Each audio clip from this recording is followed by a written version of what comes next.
Okay, so our project is the dog sled team. I'm Jennifer Bankston. I'm Emily Alvarenga. I'm Vanessa Renteria.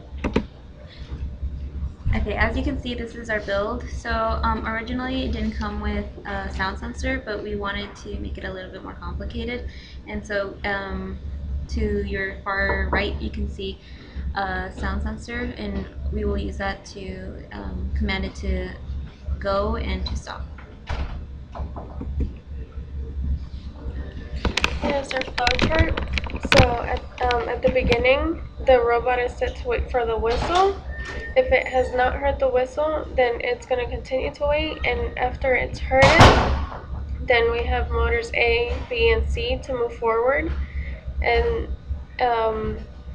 after the whistle is heard, motors A, B, and C are set to stop.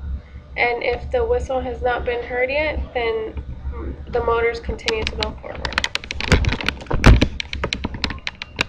So this is the programming. So the first wait for block for the sound is set for 50% or below. Anything higher, it will set the robot off, and so then you'll have like an unwanted start.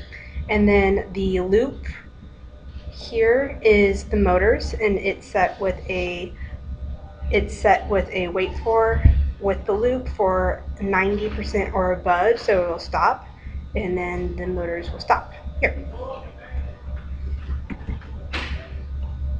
And this is a live demonstration of the robot's abilities.